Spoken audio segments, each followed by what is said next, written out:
जय हिंद फ्रेंड्स, आप सभी का स्वागत है आपके अपने YouTube channel Pramod sir Varanasi में। फ्रेंड्स, आज की इस वीडियो में हम कवर करने जा रहे हैं हिंदी का बहुत ही स्पेशल टॉपिक है रस छंद अलंकार। और आज के सेगमेंट में हम पढ़ने जा रहे हैं रस, और यह कंप्लीट वीडियो है और इस कंप्लीट वीडियो के साथ रस आपका कंप्लीट हो जाएगा, यानी इसके बाहर आपको कोई भी वीडियो देखने की जरूरत नहीं पड़ेगी। No requirement any video. और यह कंप्लीट वीडियो है और इसमें हम ट्रिक के साथ कवर करेंगे, यानी बेसिक से लेकर टॉप लेवल तक क्वेश्चन को कभी कवर करेंगे। लास्ट में हमने एमसीक्यू टाइप में क्वेश्चन भी रखा है जो प्रीवियस एग्जाम में पूछे गए हैं। और यहाँ पर अगर जैसे मान के लिए भयानक रस आ गया, शांत रस आ गया, तो कैसे आप पहचानेंगे, क्योंकि वह एग्जाम्पल दिया रहता है, एग्जाम्पल आपसे पूछता है इसमें कौन सा रस है। तो बिल्कुल आप निश्चिंत होकर वीडियो देखिए। वीडियो चाहे 20 मिनट की हो, 25 मिनट की हो, लेकिन आप एंड तक बने रहते हैं तो आपको इसके बाद कोई वीडियो देखने की जरूरत नहीं पड़ेगी। ऐसी ट्रिक की जो कि पहली बार आपको यूट्यूब पर मिलेगी। तो चलिए स्टार्ट करते हैं वीडियो को, लेट्स स्टार्ट। सबसे पहले रस की बात करते हैं, तो रस किसे कहते हैं, बिल्कुल पेशेंस के साथ देखिएगा वीडियो को। रस किसे कहते हैं, तो रस का जो शाब्दिक अर्थ होता है आनंद होता है। क्या होता है भैया? आनंद होता है। क्या होता है? आनंद। यानी रस का मतलब ही क्या होता है? आनंद होता है। तो साहित्य की किसी भी विधा, विधा का मतलब क्या होता है? इसमें नाटक हो गया, कहानी, उपन्यास, कविता, लेख, ये सब विधा में आती हैं। तो साहित्य की किसी भी विधा को पढ़ने, सुनने, देखने या जिस प्रकार की आनंद की अनुभूति होती है उसे हम रस कहते हैं। विद्वानों ने रसों को कई भागों में बांटा है, लेकिन जो रस के अंग हैं हम लोग बेसिक से पढ़ेंगे, यानी one by one, step by step पढ़ेंगे। तो रस के बारे में हमने जान लिया। रस का शाब्दिक अर्थ होता है आनंद, यानी साहित्य को पढ़ने, लिखने, सुनने में जो आनंद हमें मिलता है उसी को रस कहते हैं। पीने वाला रस की बात नहीं मत समझिएगा, ठीक है? पीने वाला रस, तो यहाँ पर साहित्य में पढ़ने लिखने की बात में जो आनंद आए उसे हम रस कहते हैं। रस के जो अंग होते हैं, रस के जो पार्ट होते हैं, कौन कौन से होते हैं? एक होता है अस्थाई भाव, दूसरा होता है विभाव, तीसरा होता है अनुभाव, चौथा होता है संचारी भाव। यानी ये रस के अंग होते हैं। कई बार एग्जाम में ये भी पूछा गया है इनमें से रस का कौन सा अंग नहीं है, तो आपको याद रखना पड़ेगा कि रस के जो अंग होते हैं अस्थाई भाव, विभाव, अनुभाव और संचारी भाव होते हैं। संचारी भावों की संख्या कितनी होती है? 33 होती है। इसको भी याद रखिएगा, बहुत बार पूछा गया है। चलिए अब अस्थाई भाव किसे कहते हैं इसको देखते हैं। अस्थाई भाव उसे कहते हैं जो भाव शुरू से अंत तक बना रहे उसे हम अस्थाई भाव कहते हैं। क्या कहते हैं? जो भाव शुरू से लेकर अंत तक बना रहे उसे हम अस्थाई भाव कहते हैं। ठीक है? जैसे जोश, जोश शुरू से लेकर अंत तक बना रहना चाहिए, तभी आप एग्जाम को क्रैक कर सकते हैं। चाहे आप जूनियर असिस्टेंट का क्रैक करना चाहते हैं, स्टेनोग्राफर, यूपी पुलिस, यानी शुरू से लेकर अंत तक आपको जोश आपके अंदर रहना चाहिए, तभी आप इस एग्जाम को क्रैक कर सकते हैं। ये आपका क्या है? अस्थाई भाव, यानी शुरू से लेकर अंत तक वह जोश रहना चाहिए। कोई चीज़ शुरू से लेकर अंत तक रहनी चाहिए, वही अस्थाई भाव है। और अस्थाई भाव का अर्थ क्या होता है? प्रधान भाव। क्या है? अस्थाई भाव, यानी इसका अर्थ होता है प्रधान भाव। ये देखिए पर्सनल नोट से हमने बहुत अच्छे से इसको डिजाइन किया था और वही आपके साथ शेयर कर रहे हैं। और इसी नोट्स को मैंने बार बार पढ़ा था और यहाँ से क्वेश्चन आपको इजीली कर जाएगा, कोई दिक्कत वाली बात नहीं है, यहाँ से आराम से आपका हो जाएगा। चलिए नेक्स्ट है अस्थाई भाव की उत्पत्ति के कारण। जो अस्थाई भाव की उत्पत्ति के कारण को विभाव कहते हैं, अथवा इस तरह से अभी आप कह सकते हैं कि वह कारण जो अस्थाई भाव को हृदय में उत्पन्न करता है। मतलब ऐसा भाव, अस्थाई भाव जो हृदय में उत्पन्न करता है उसे हम क्या कहते हैं? विभाव कहते हैं। चलिए यहाँ पर देखिए विभाव के भी दो रूप हैं। क्या कहते हैं? विभाव के भी दो रूप हैं। कौन कौन से? एक होता है आलंबन विभाव, दूसरा होता है उद्दीपन विभाव। तो आलंबन विभाव और उद्दीपन विभाव में इसके बारे में समझते हैं। उद्दीपन विभाव किसे कहते हैं? जिन वस्तुओं या परिस्थितियों को देखकर अस्थाई भाव जगे उसे हम उद्दीपन विभाव कहते हैं। जैसे परिस्थिति की बात करें, मान के चलिए किसी की गरीबी है, किसी कोई दुखी है, कोई सुख में है, कोई अमीर है और वह एंजॉय कर रहा है। कोई गरीब है, वह बेचारा परेशान है। तो उनकी परिस्थितियों को देखकर जो भाव उत्पन्न होता है उसे हम कहते हैं उद्दीपन विभाव। दूसरा क्या है? आलंबन विभाव। आलंबन विभाव मतलब जिसका सहारा पाकर अस्थाई भाव जगे उसे हम आलंबन कहते हैं। मतलब सहारा पाने के बाद जो आपके अंदर भाव जगता है उसी को बोलते हैं आलंबन विभाव कहते हैं। आशा करता हूँ आपको समझाने में मैं सफल हुआ होऊंगा। अगर कहीं गलती हो तो आप लोग एक बार कमेंट जरूर कर दीजिएगा, ताकि आगे अगली वीडियो में हम सुधार कर सकें। ठीक है? आप लोग बताएंगे तभी हम कर सकते हैं, बाकी अदरवाइज अपने से सबको लगता है कि हम सही कर रहे हैं। चलिए आलंबन विभाव, आलंबन विभाव के भी दो रूप होते हैं। अभी तक देखिए हमने पढ़ा है कि विभाव, तो विभाव के भी कितने रूप होते हैं? दो रूप होते हैं। एक होता है आलंबन विभाव, एक होता है उद्दीपन विभाव। यानी जिन परिस्थितियों को देखकर अस्थायी भाव जगे उन्हें उद्दीपन विभाव कहते हैं। आलंबन विभाव क्या होता है? जिसका सहारा पाकर अस्थायी भाव जगे उसे हम आलंबन विभाव कहते हैं। लेकिन यहाँ पर आलंबन विभाव के भी दो रूप हैं। कौन कौन से? एक होता है आश्रयालंबन, दूसरा होता है विषयालंबन। आश्रयालंबन किसे कहते हैं? तो जिसके मन में भाव जगे उसे हम कहते हैं आश्रयालंबन। आश्रय का मतलब क्या होता है? आश्रय मतलब जिसके हृदय में चीजें आश्रित हों, यानी जिसके अंदर आके वह चीजें प्रकट हों, उसी को बोलते हैं आश्रयालंबन। तो जिसके मन में भाव जगे उसे हम आश्रयालंबन कहते हैं। जैसे मान के चलिए आप मार्केट में गए और आपको जलेबी खाने का मन कर दिया, और वह क्या हुआ? आपके अंदर भाव जग गया जी, ठीक है, आपके अंदर भाव जग गया तो वह आश्रयालंबन हो गया। यानी जिसके मन में भाव जगे वो आश्रयालंबन हो गया। विषयालंबन जिसके प्रति भाव जगे, यानी किसके प्रति जगा? जलेबी के प्रति जगा, गुलाब जामुन के प्रति जगा, तो वो आपके विषयालंबन हो। किसके सब्जेक्ट में? तो गुलाब जामुन के सब्जेक्ट में। ठीक है, आशा करता हूँ समझ में आ गया होगा। तो इसका एक बार क्विक रिवीजन कर लेते हैं ताकि यहाँ पर कोई कंफ्यूजन ना रह जाए। रस किसे कहते हैं? रस का शाब्दिक अर्थ होता है आनंद, यानी साहित्य को पढ़ने, लिखने, कहानी को सुनने में जो हमें आनंद आता है उसे हम रस कहते हैं।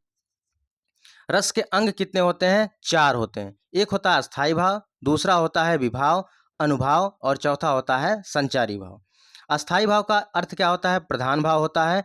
जो भाव शुरू से लेकर अंत तक बना रहे उसे हम अस्थायी भाव कहते हैं। जैसे आपके अंदर जोश रहना चाहिए, लगातार बना रहना चाहिए। अस्थायी भाव के उत्पत्ति के कारण को विभाव कहते हैं, अथवा वह कारण जो अस्थायी भाव को हृदय में उत्पन्न करते हैं विभाव कहलाते हैं। विभाव के दो भेद होते हैं, एक होता है आलंबन, दूसरा होता है उद्दीपन। तो जिन वस्तुओं या परिस्थितियों को देखकर भाव जगे उसे उद्दीपन कहते हैं। आलंबन विभाव क्या होता है? जिसका सहारा पाकर मन में भाव जगे उसे हम आलंबन विभाव कहते हैं। आलंबन विभाव के भी दो रूप हमने बताया, एक होता है आश्रयालंबन, दूसरा होता है विषयालंबन। तो जिसके मन में भाव जगे आश्रयालंबन होता है, जिसके प्रति भाव जगे विषयालंबन हो गया। ठीक है, तो ये हम लोग का ये वाला कवर हो गया अस्थाई भाव वाला। अब चलते हैं अनुभाव वाले में। तो अनुभाव किसे कहते हैं? तो भैया आलंबन और उद्दीपन विभाव के कारण जो भाव उत्पन्न होता है उसे हम कहते हैं अनुभाव। यानी फिर से पढ़िए एक बार, आलंबन और उद्दीपन विभावों के कारण उत्पन्न भावों के शरीर के अंगों द्वारा दर्शाना ही अनुभाव कहलाता है। जैसे आंख का लाल होना, ये सभी क्या है? अनुभाव हैं। चलिए डायरेक्ट क्वेश्चन पूछा गया है कई बार, आंख का लाल होना क्या है? अनुभाव है। इसको भी याद रखिएगा, क्योंकि जो जो पॉइंट हमने लिखा है भैया एकदम चुन चुन के लिखा है, यानी बहुत मेहनत करने के बाद तब इसको हमने लिखा था, ये नोट्स बनाया था। तो आपको जो यहाँ पर दिया जा रहा है बस इतना रट लीजिए, आपको इससे बाहर कुछ नहीं देखने को मिलेगा। चलिए संचारी भाव, संचारी भाव किसे कहते हैं? तो जो भाव मन में केवल अल्पकाल तक संचरण करके चले जाते हैं उन्हें हम संचारी भाव कहते हैं। यानी मन में भाव आए लेकिन उसके बाद कुछ देर बाद चला जाए। जैसे मान के चलिए आपके अंदर आया कि यार जलेबी खाना है, या इमरती खाना है, गुलाब जामुन खाना है, रसमलाई खाना है, उसके बाद आप किसी काम में व्यस्त हो गए, तो उसके बाद वो थोड़े समय के लिए आया, फिर उसके बाद दिमाग से चला गया, तो क्या हो गया? ये संचारी भाव हो गया। जो भाव मन में केवल अल्पकाल तक संचरण करके चले जाते हैं उन्हें हम संचारी भाव कहते हैं। और इनकी संख्या कितनी है? संख्या 33 है। और कौन कौन से, ये सब नहीं याद करना है, डायरेक्ट केवल यही पूछता है संचारी भाव की संख्या कितनी है? 33 है। और ये पूछता है कि जो भाव मन में केवल अल्पकाल तक संचरण करके चले जाते हैं उन्हें क्या कहते हैं? उन्हें संचारी भाव कहते हैं। ठीक है, आशा करता हूँ समझ में आ गया होगा। फ्रेंड्स वीडियो में आगे बढ़ने से पहले बता दें, एक ज़रूरी सूचना है, कंप्यूटर की ई बुक के लिए फ्रेंड्स यह कंप्यूटर की ई बुक लॉन्च हो चुकी है और अभी तक बहुत लोगों ने परचेज कर लिया है। तो अगर आप junior assistant, stenographer, VPO, forest guard और ऑडिटर के लिए, कंप्यूटर ऑपरेटर के लिए बिल्कुल सीरियस स्टूडेंट हैं, तो इस कंप्यूटर की ई बुक को जरूर परचेज करें और इसको पढ़ के आप जाइएगा। निश्चित रूप में कह रहे हैं कि एग्जाम में आपको डेफिनेटली 100% क्वेश्चन यहाँ से देखने को मिलेगा। और जिस प्रकार का यहाँ पर कंटेंट रखा गया है, आपको मार्केट में बिल्कुल सीक्वेंस वाइज आपको कुछ भी नहीं मिलने वाला है, लेकिन यहाँ पर आपको सीक्वेंस वाइज सब कुछ मिलेगा। Artificial intelligence, big data processing, machine learning, deep learning, e governance, MS word, MS power point, hardware, software, computer परिचय, महत्वपूर्ण और इंपॉर्टेंट पीवाईक्यू क्वेश्चन जो आज तक यूपी ट्रिपल एससी में पूछे गए हैं, साथ ही साथ जहां जहां जितना रिक्वायरमेंट है सब कुछ वहां पर पेन डाउन किया गया है। तो अगर आप बिल्कुल सीरियस स्टूडेंट है, इसको लेकर आप जरूर पढ़िए। और प्राइस की बात करें, 100 रुपये इसकी प्राइस है। लेना कैसे है? आपको 9793661506 पर फ़ोन पे करके इसी नंबर पर आपको व्हाट्सएप करना होगा, ठीक है, अपने नाम के साथ। इसी पर शेयर करेंगे स्क्रीनशॉट जो आप पेमेंट किए रहेंगे, और उसके बाद आपको पीडीएफ प्राप्त हो जाएगी, ठीक है। तो इस बुक को जरूर परचेज करें और अपनी एक सीट सुनिश्चित जरूर करें, ठीक है। और बात करें कंप्यूटर में, देखिए कंप्यूटर मेरा 14 स्कोर था, और काफ़ी मेहनत के बाद यह जो है हमने यहाँ पर पीडीएफ का संकलन किया था, यानी बहुत अच्छे से हमने डिजाइन किया, और टोटल 242 पेज इसमें है, ठीक है। और पेमेंट करने का मेथड और भी है, यहाँ पर फ़ोनपे के माध्यम से आप जो क्यूआर कोड दिख रहा है, क्यूआर कोड के माध्यम से भी आप कर सकते हैं। चलिए आगे हम लोग चलते हैं। आगे है रस रस पहचानने की ट्रिक। अब यह रस पहचानने की ट्रिक, और यहाँ पर देख लेते हैं रस के मूलतः कितने भेद हैं। रस के 9 हैं, ठीक है। रस कितने प्रकार के मूल रूप से, रस मूल रूप से कितने प्रकार के हैं, यदि रस के कुल कितने भेद हैं, इस प्रकार कई बार पूछा है, कई टाइप से पूछता है।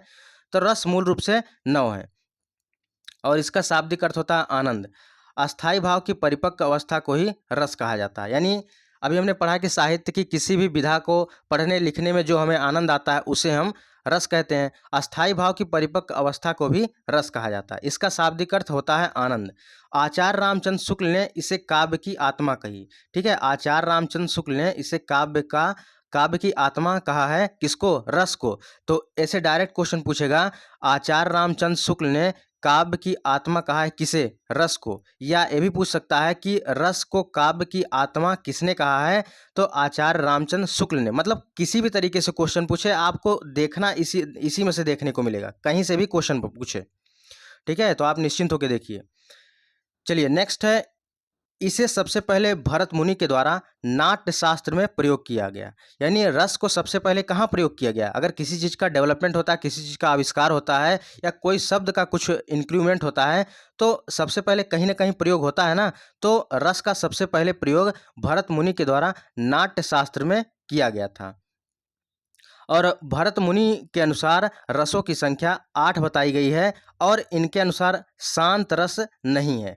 तो क्वेश्चन कैसे पूछता है कि किस कवि के अनुसार या किस लेखक के अनुसार शांत रस नहीं है। तो भरत मुनि के अनुसार शांत रस नहीं है, और इनके अनुसार रसों की संख्या 8 है। वैसे रसों की संख्या 9 है, जब यहाँ पर स्पेशल वगैरह कुछ ना दिया रहे, रसों की संख्या 9, लेकिन अगर भरत मुनि का नाम जोड़ दे तो इनके अनुसार रसों की संख्या 8 है। इसको जरूर आप फोकस करिएगा।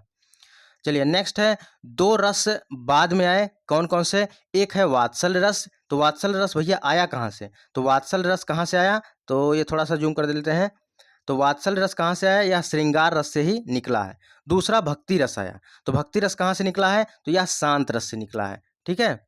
चलिए अब यहाँ पर हम लोग देखते हैं, और बाद में ये भी पूछता है कि 2 रस बाद में कौन कौन से 2 रस आए। तो आपको याद रखना है, वात्सल्य रस और भक्ति रस दोनों रस बाद में आए। अब यहाँ पर देखिए रस है, और यहाँ पर अस्थाई भाव है, और यहाँ पर पहचान है। पहले एक बार आप देख लीजिए यहाँ पर जो भावों की संख्या होती है, ठीक है, जो श्रृंगार रस, हास्य रस, इन सब का स्थायी भाव जो होता है, इसको एक बार देख लीजिए, तब वहां पर चलते हैं। तो देखिए श्रृंगार रस, हास्य रस, करुण रस, रौद्र रस, वीर रस, भयानक रस, विभत्स रस, अद्भुत और शांत। तो शांत रस किसके अनुसार नहीं है, तो भरत मुनि के अनुसार शांत रस नहीं है। अगर उस तरीके से देखा जाए, भरत मुनि वगैरह शब्द ना जोड़ा रहे तो रसों की संख्या 9 है, लेकिन भरत मुनि अगर जोड़ दे तो भरत मुनि के अनुसार शांत रस तो है नहीं, इसकी वजह से 8 ही तब होता है। चलिए यहाँ पर देखिए, शांत रस का अस्थाई भाव क्या है, रति है। हास्य रस का अस्थाई भाव क्या है, हास है। करुण रस का अस्थाई भाव शोक है। रौद्र रस का अस्थाई भाव क्रोध है। वीर रस का अस्थाई भाव उत्साह है। भयानक रस का अस्थाई भाव भय है। इसको याद रखिए, काफी ज्यादा पूछा जाता है, डायरेक्ट क्वेश्चन पूछता है। विभत्स रस का अस्थाई भाव जुगुप्सा है। अद्भुत रस का अस्थाई भाव विस्मय है, और शांत रस का अस्थाई भाव निर्वेद है। तो बहुत ज़्यादा जो पूछा जाता है, शांत रस का अस्थाई भाव निर्वेद और श्रृंगार रस बहुत ज़्यादा पूछा जाता है, ठीक है। वैसे तो सभी लगभग कहीं ना कहीं पूछे गए हैं, लेकिन बहुत ज़्यादा जो पूछा जाता है शांत रस और श्रृंगार रस बहुत पूछा जाता है, ठीक है। इसको याद रख लीजिए। और अगर इसका पीडीएफ लेना चाहते हैं, वीडियो के डिस्क्रिप्शन बॉक्स में टेलीग्राम का लिंक दिया गया, ज्वाइन कर लीजिए, वहाँ पर इसका पीडीएफ मिल जाएगा। चलिए यहाँ पर देखते हैं, अब रस रहेगा और इसका अस्थाई भाव, और यहाँ पर पहचान। कैसे यहाँ पर पहचानेंगे, अगर एग्जाम्पल आ जाएगा तो कैसे आप पहचानेंगे। तो श्रृंगार रस का अस्थाई भाव रति होता है। जैसे आ गया यहाँ पर एग्जाम्पल के माध्यम से, देखिए यहाँ पर जो हमारा पर्सनल नोट था, ऐसे देखिए हमने यहाँ पर लिखा था, छोटे छोटे लाइनों में, बस बहुत ज़्यादा नहीं। यहाँ पर देखिए हमने ऐसे ही लिखा था, और देखिए यहाँ पर जैसे हमने लिखा राम के रूप निहारती जानकी, बस इतने से दिमाग में समझ में आ जाएगा। अगर एक एग्जाम्पल आ गया, डायरेक्ट क्वेश्चन ही पूछा जाता है इसमें कौन सा रूप है, कौन सा रस है। श्रृंगार रस जब पढ़ेंगे इसमें भी दो रूप होते हैं, एक होता है संयोग श्रृंगार रस, एक होता है वियोग श्रृंगार रस। तो जहाँ नायक नायिका मिलते हैं वहाँ श्रृंगार रस होता है, संयोग श्रृंगार रस, और जहाँ पर नायक नायिका का यहाँ पर अलगाव होता है, वियोग श्रृंगार रस होता है। ठीक है, तो यहाँ पर देखिए राम का रूप निहारती जानकी कंगन के नग की परछाई, ये श्रृंगार रस का ही एग्जाम्पल है। ठीक है, राम के रूप निहारती जानकी कंगन के नग की परछाई, या तो सब सुधी भूल गई, कर टेकी रही पल टरनी नाही। तो बस केवल आप इतना याद रखिएगा, राम के रूप निहारती जानकी, जब निहारती आ जाए, चांदनी रात आ जाए, दूल्हा आ जाए, और ब्रज आ जाए, हर्षय आ जाए, नैनन आ जाए, बतरस, याद रखिएगा बतरस, अगर बतरस शब्द आ जाए, या बादल की घटाएं आ जाएं, बसंत आ जाए, और कोयल का बोलना आ जाए, निहारना आ जाए, ये सभी क्या होते हैं, ये सभी श्रृंगार रस के एग्जाम्पल होते हैं। अगर ये शब्द आपको कहीं भी देखने को मिल जाए तो आंख बंद करके श्रृंगार रस टिक कर दीजिएगा, बस ये पहचान है। और पूरे यूट्यूब पर कहीं भी आपको एक साथ कलेक्शन देखने को नहीं मिलेगा। तो वीडियो अगर अच्छी लग रही है वीडियो के बाद लाइक कर दीजिएगा, क्योंकि आपका एक लाइक और एक कमेंट हमें नेक्स्ट वीडियो के लिए जरूर मोटिवेट करता है। तो एक बार इसी वक्त आप लोग लाइक और कमेंट जरूर कर दीजिए, उसके बाद वीडियो देखिए। तो यहाँ पर देखिए, अगर चांदनी रात आ जाए, आपको कहीं एग्जाम्पल में देखने को मिल जाए, हर्षय नयनन, बादल की घटाएं या घटनाएं, बतरस आ जाए, ये सभी श्रृंगार रस के एग्जाम्पल होते हैं। जैसे बतरस लालच लाल की, मुरली धरी लुकाए, सौह करें भौहई हंसे, दैन कहें नट जाए, ये आपके श्रृंगार रस के उदाहरण हैं।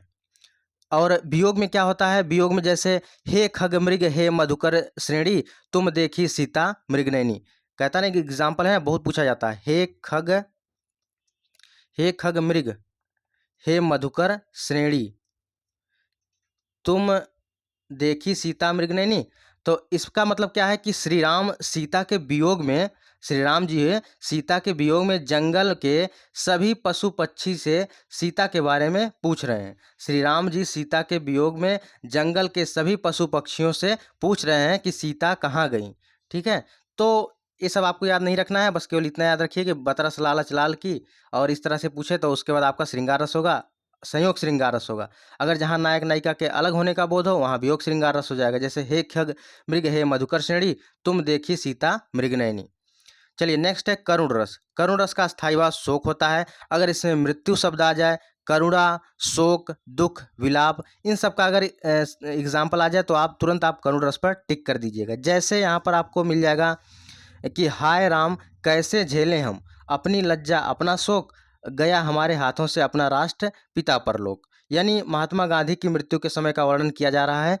तो इसको आप देखिए, जब करुण रस का आएगा ना, करुण रस आएगा उसमें शोक वगैरह मिल जाएगा, तो बस इतना आप शब्द याद रखिए। अगर मृत्यु आ जाए, शोक आ जाए, दुख आ जाए और करुण आ जाए तो ये सभी क्या होगा, करुण रस हो जाएगा। ठीक है, चलिए नेक्स्ट है अद्भुत रस। चलिए अद्भुत रस है, इसका जो अस्थाई भाव होता है आश्चर्य होता है और विस्मय होता है। तो इसमें क्या होता है, जैसे कौन कौन शब्द आ जाएंगे अद्भुत में, अचेतन आ जाए, चकित आ जाए, विचित्र आ जाए, जैसे यार बहुत विचित्र बात कर रहा है तो विचित्र वगैरह अगर आ जाए तो यह अद्भुत रस हो जाता है। आश्चर्य हो जाए, मति भ्रम आ जाए, ये सभी किसमें आते हैं, अद्भुत रस में। जैसे एग्जाम्पल देख लीजिए, एग्जाम्पल है यहाँ वहाँ दुई बालक देख, मति भ्रम मोरी की आन विशेखा। तो ये मति भ्रम शब्द आता है ना, तो मति भ्रम आ जाए, कुछ भी आ जाए तो आपका हो जाएगा अद्भुत रस हो जाएगा। रौद्र रस की बात करें तो रौद्र रस का अस्थाई भाव क्या होता है, क्रोध होता है। क्या होता है, रौद्र रस का अस्थाई भाव क्रोध होता है। तो इसको कैसे याद करेंगे, तो जब किसी व्यक्ति या वस्तु की निंदा, विरोध, हानि, अपमान करने पर क्रोध उत्पन्न होता है तो उन्हें हम रौद्र रस कहते हैं। जैसे एग्जाम्पल है ना, बहुत प्रसिद्ध एग्जाम्पल है, उस काल मारे क्रोध के तनु कांपने, उसका लगा मानो हवा के जोर से सोता हुआ सागर जगा। तो यहाँ पर क्रोध शब्द आया ना, तो क्रोध जब आ जाए तो आपका रौद्र रस हो जाएगा। यानी आपको कहीं भी कुछ मिले, यहाँ पर रौद्र शब्द मिल जाए, क्रोध मिल जाए, क्षोभ मिल जाए। क्षोभ का मतलब क्या होता है, अंदर से दुखी होना। याद रखिएगा, ये भी कई बार पूछा गया है, क्षोभ का शाब्दिक अर्थ क्या होता है, अंदर से दुखी होना होता है। देखिए यहाँ पर हमने हर पॉइंट को अच्छे से लिखा था, तब जाके 30 में 30 आया था। तो आपको सब कुछ बना बनाया मिल रहा है, तो इसलिए अच्छे से इसको रट जाइएगा और 30 में 30 स्कोर करिएगा। तो कमेंट बॉक्स में अगर कमेंट करके जरूर जाइएगा। रिस शब्द आ जाए, गुस्सा आ जाए, तोड़ना फोड़ना आ जाए, तो उसके बाद मारने वारने की धमकी उमकी दे, कटु वचन बोले तो रौद्र रस। भैया तोड़े फोड़ेगा तो उसके बाद क्या हो जाएगा, गुस्सा आएगा, क्रोध आएगा, और उसके बाद तो आप तुरंत कर जाएंगे कि रौद्र रस की बात कर रहा है। ठीक है, चलिए अगला है यहाँ पर वीर रस। वीर रस का अस्थायी भाव उत्साह होता है। इसमें कौन कौन शब्द आते हैं तो ये तो पहचान जाएंगे वैसे ही। वीर रस, उत्साह, जुनून, गर्व, और रणभूमि आ जाए यानी युद्ध की बात कर रहा है। उत्साह, भाई युद्ध में आप कब लड़ सकते हैं, जब आपके अंदर जोश रहेगा। जैसे आपको एग्जाम क्रैक करना है तो आप एक भी क्या है, आप भी एक योद्धा हैं, आपके अंदर उत्साह होना चाहिए। आपके अंदर उत्साह रहेगा तभी आप युद्ध को जीत पाएंगे। यानी रणभूमि में आप उतर गए हैं, युद्ध भूमि में उतर गए हैं, तोपों की सलामी दी जाएगी आपको, तलवार आपके आगे पीछे रहेंगे। ठीक है, ढाल, भाला, धनुष, अन्य हथियार ये सब आए तो आपका वीर रस हो जाएगा। शतरंज के मुख्य खिलाड़ी, हाथी घोड़ा सैनिक, ये सब अगर आ जाए तो वीर रस हो जाएगा। इसका जैसे एग्जाम्पल देख लीजिए। जैसे एग्जाम्पल एक बहुत प्रसिद्ध है कि चमक उठी थी सन 57 में, वो तलवार पुरानी थी, बुंदेलो हर बोलों के मुख हमने सुनी कहानी थी, खूब लड़ी मर्दानी वो तो झांसी वाली रानी थी। तो यहाँ पर जब भी वीर की बात आए, उत्साह की बात है, रणभूमि की बात आए, तुरंत आप वीर रस पे टिक कर दीजिएगा और आपको कुछ भी याद करने की ज़रूरत नहीं है। अभी आगे हम जो प्रीवियस एग्जाम में पूछेंगे उसको भी करेंगे तो आप फटाफट कर जाएंगे क्वेश्चन। चलिए यहाँ पर नेक्स्ट है हास्य रस। हास्य रस का अस्थायी भाव हास्य होता है। तो इसमें क्या क्या आता है, हास्य होता है, इसमें सुख आएगा, हंसी आएगा, मुस्काना, हंसी के भाव प्रकट होना। हास्य का मतलब क्या होता है, हंसना, एकदम स्माइल करना। तो यहाँ पर सुख में हंसना और हमेशा मुस्कुराते रहना, ये सब हास्य रस के एग्जाम्पल होते हैं। एग्जाम्पल इसका देख लेते हैं कैसे आप पहचानेंगे। जैसे बुरे समय को देखकर गूंजे तू क्यों रोए, और किसी भी हालत में तेरा बाल न बाका होए। या और एक एग्जाम्पल ये भी है, बंदर ने कहा बंदरिया से चलो नहाए गंगा, बच्चों को छोड़ो घर में होने दो हुड़दंगा। तो आपको ये सब सुनने के बाद क्या आ जाएगा, हंसेंगे आप। तो हंसेंगे, आपको अंदर स्माइल आ गई, तो ये आप क्या कहेंगे, ये हास्य रस है। हुड़दंगा जैसे आएंगे ना, ऐसे आएगा एग्जाम्पल। अगर क्वेश्चन आ गया परीक्षा में कि बंदर बंदर ने कहा बंदरिया से चलो नहाए गंगा, और बच्चों को छोड़ो घर में होए दो हुड़दंगा, और जैसे आप इसको पढ़ेंगे तो आपके अंदर हंसी आ जाएगी, तो आप पहचान जाएंगे कि ये हास्य रस है। चलिए आगे चलते हैं। भयानक रस। भयानक रस में इसका अस्थायी भाव क्या है, भय है। और इसमें क्या क्या आएगा, अंधकार अगर आ जाए, अज्ञात शब्द आ जाए, मूर्छा, कांपना, त्राहि, ब्याल ब्याल, और सांस आ जाए, तो ये सभी भयानक रस होते हैं। भयानक रस का अस्थायी भाव भय होता है। एग्जाम्पल कैसे याद रहेगा, जैसे देखिए यहाँ पर एक ओर अजगर लखें, एक ओर मृगराय, बिकल बटोही बीच में, पर्यों मूर्छा खाए। यहाँ मूर्छा शब्द आया ना, तो मूर्छा ये शब्द आ गया, तो इसके वजह से यहाँ भयानक रस हो गया। यानी ऐसे भी याद कर सकते हैं। देखिए एग्जाम्पल अगर ये आ जाए, लंका की सेना कपि के, गर्जन राव से कांप गई, हनुमान के भीषण दर्शन से विनाश ही भांप गई। अगर कांप शब्द आए, ये सब आए, तो आपका भयानक रस हो जाएगा। भयानक यानी भय से आप कांप गए। विभत्स रस। विभत्स रस का अस्थायी भाव क्या है, जुगुप्सा या घृणा है। बहुत बार पूछा जाता है, इसको याद रखिएगा, डायरेक्ट क्वेश्चन पूछा जाएगा। इसमें क्या आ जाए, जैसे कौआ आ जाए, मुर्दा आ जाए, और सौ, सियार, बाज, श्वान, कुत्ता, मांस, दुर्गंध, अंतड़िया, अर्थी। अगर मतलब कि मांस वांस आ जाए और उसके मुर्दे उर्दे की बात करें, सौ की बात करें, कौआ उआ की बात करें, अंतड़ी उंतड़ी की बात करें, तो एकदम जान लीजिए ये विभत्स रस है। ठीक है, कुत्ता उत्ता आए तो कुत्ता उत्ता मांस खाते हैं ना, तो बस ऐसे जान लीजिए विभत्स रस रहेगा। यानी जुगुप्सा घृणा की बात कर रहा है। बहुत लोग को मांस देखने के बाद घृणा हो जाता है, तो ऐसे याद रखिएगा, विभत्स रस का अस्थायी भाव जुगुप्सा है, घृणा है। कौन कौन शब्द है, कौआ भैया मांस खाता है, देखेगा तो इस तरह से, तो कौए, मुर्दा, सौ, सियार, बाज, मांस, दुर्गंध, अंतड़िया, ऐसा भी आए तो विभत्स रस हो जाएगा।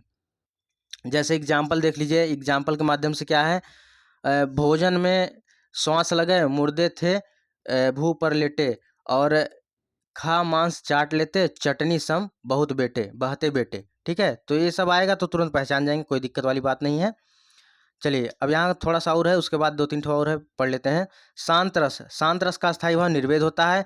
और इसमें कैसे पहचानेंगे, अगर सुख आ जाए, हरि आ जाए, शांत आ जाए, और शांत के भाव का वर्णन और पुतला आ जाए, तब शांत रस होता है। जैसे जैसे मन रे कागद का पुतला, लागे बूंद बिनसी जाए छिन में, गर्भ करे का इतना। तो पुतला शब्द आए ना, तो पुतला आए तो ये शांत रस हो जाएगा। तो वात्सल रस आगे जाता है। वात्सल रस का स्थायी भाव क्या है? वात्सल्य होता है या स्नेह होता है। इसमें क्या आएगा शब्द? इसमें बालक आ जाएगा, कान्हा आ जाएगा, दुलारना, घुटरनु, यशोदा, छोटे बच्चों का वर्णन, ये सब आए तो वात्सल रस हो जाएगा। यानी छोटे बच्चे जब किलकारियाँ वगैरह मारते हैं ना, तो वो आप तुरंत पहचान जाइएगा कि यह वात्सल रस, यानी बच्चों के बारे में। जब बच्चों के बारे में हो, यशोदा शब्द आए, घुटरू आए, बालक आए, कान्हा आए, तो आपका वात्सल रस हो जाएगा। ठीक है, इसको एग्जाम्पल के माध्यम से एक बार देख लेते हैं ताकि भूले ना। जसोदा हरि पालने, झुलावे, हलरावे, दुलरावे, जोई सही कुछ गावें, तो मेरे लाल को निदरिया काहे ना आवें। ठीक है, तो बस ऐसे आएगा बालक के बारे में, बच्चों के बारे में, तो आप तुरंत पहचान जाइएगा वात्सल रस के बारे में बात किया जा रहा है। और यहाँ पर लास्ट है भक्ति रस। तो भक्ति रस का स्थायी भाव अनुराग है, और इसमें ब्रह्मा शब्द, राम, प्रभु, भक्ति, ये सब आए तो यह भक्ति रस हो जाता है। जैसे कबीर हर भक्ति बिन धिक जीवन संसार, तो यहाँ पर आपका भक्ति रस हो जाएगा। चलिए, अब यहाँ पर हम लोग का हो गया कंप्लीट। अब देखिए PYQ क्वेश्चन यहाँ से स्टार्ट होता है, और यहाँ पर अभी आगे देखिए, यहाँ पर हम लोग पढ़ेंगे MCQ टाइप में। तो 4 ठो यहाँ पर इसको पढ़िए, 4-5 ठो। जिन परिस्थितियों को देखकर अस्थायी भाव जागृत होता है उसे उद्दीपन कहते हैं। इसको रट लीजिए, एग्जाम में डायरेक्ट क्वेश्चन पूछा जाएगा। जिसके प्रति या जिसके कारण मन में भाव जगे उसे हम विषयालंबन कहते हैं। हृदय के वे भाव जो सुषुप्त अवस्था में पड़े रहते हैं, विषय देखकर आश्रय के दिल में जागृत होते हैं, उसे अस्थायी भाव कहते हैं। वे भाव हमारे मन में पानी के बुलबुले की तरह बनते हैं और फूटते रहते हैं, क्या कहते हैं? उसे संचारी भाव कहते हैं। अस्थायी भाव की परिपक्व अवस्था को रस कहा जाता है। ये हम लोग का रस हो चुका है कंप्लीट, यानी अब इसके बाहर आपको कुछ भी नहीं पढ़ना है, बस आपका हो गया चैप्टर कंप्लीट।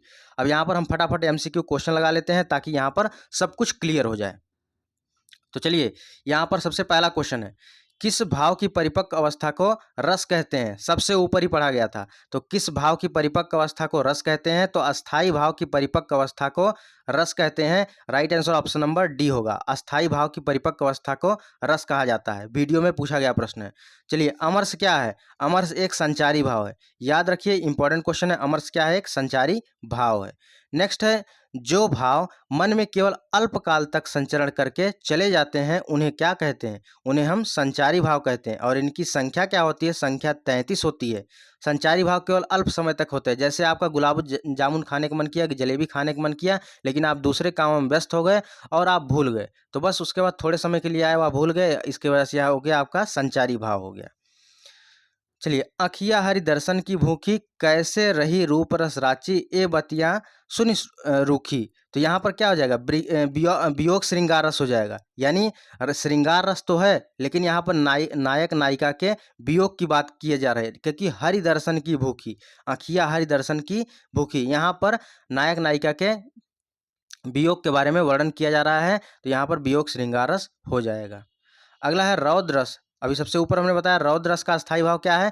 क्रोध। रौद्र रस का स्थायी भाव क्रोध है। ऐसे भी याद रख सकते हैं ताकि कोई कंफ्यूजन ना हो। रौद्र में अगर जब आप लिखेंगे रौद्र, द्रा आ रहा है, और क्रोध में क्रो आ रहा है। द्रा में द्र और क्रो में क्रो। ठीक है, तो आपको ऐसे याद रहेगा। रौद्र रस का स्थायी भाव क्रोध होता है। चलिए, यहाँ पर नेक्स्ट है, निम्नलिखित पंक्तियों में से कौन सा रस यहाँ पर है? एक और अजगर रही लखी, एक और मृगराय, बिकल बटोही बीच में, और परियों मूर्छा खाए। अभी हमने बताया था कि यहाँ पर आप तुरंत पहचान जाएंगे, भयानक की बात कर रहा है। यहाँ पर कौन सा रस हो जाएगा? एक और अजगर लखें, एक और मृगराय। ठीक है, एक और अजगर लखें, एक और मृगराय, और यहाँ पर क्या हो जाएगा? भयानक रस। चलिए, नेक्स्ट है यहाँ पर,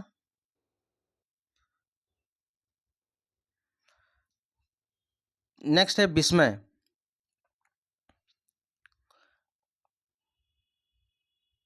एक सेकंड रुकिएगा थोड़ा सा।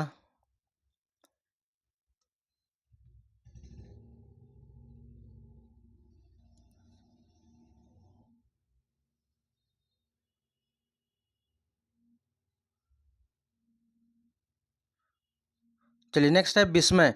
विस्मय या आश्चर्य किस रस का स्थायी भाव है? तो यह अद्भुत रस का स्थायी भाव है। नेक्स्ट है शांत रस। शांत रस का स्थायी भाव क्या है? तो शांत रस का स्थायी भाव निर्वेद होता है। और 8वें का सी हो जाएगा। चलिए, मन रे तन कागज का पुतला, लागे बूद बिनस जाए छिन में, और गर्व करे क्या इतना। तो यहाँ पर क्या हो जाएगा? शांत रस हो जाएगा। तो इसका राइट आंसर हो जाएगा शांत रस। ठीक है, तो ऑप्शन नंबर डी बिल्कुल सही हो जाएगा। अगर इसका पीडीएफ लेना चाहते हैं तो पीडीएफ जो है आपको वीडियो के डिस्क्रिप्शन बॉक्स में मिल जाएगा। ठीक है, टेलीग्राम का लिंक दिया गया, टेलीग्राम के लिंक को ज्वाइन कर लीजिए, वहाँ पर इसका पीडीएफ मिल जाएगा। और इसके साथ जो है व्हाट्सएप ग्रुप का भी लिंक दिया गया, व्हाट्सएप ग्रुप भी आप लोग ज्वाइन कर लीजिए, ताकि वहाँ पर जो भी अपडेट होती है बताते रहते हैं, आपको सबसे पहले इस बारे में जानकारी मिलती रहेगी। ठीक है, चलिए यहाँ पर आज की वीडियो में इतना ही। अब वीडियो कैसी लगी आप लोग कमेंट बॉक्स में ज़रूर कमेंट करके जाइएगा, क्योंकि आपका एक कमेंट एक लाइक हमें नेक्स्ट वीडियो के लिए मोटिवेट करता है। ठीक है, चलिए यहाँ पर अगर किसी क्वेश्चन में डाउट हो तो कमेंट कर सकते हैं। बाकी मिलते हैं नेक्स्ट वीडियो, तब तक के लिए जय हिंद, वंदे मातरम।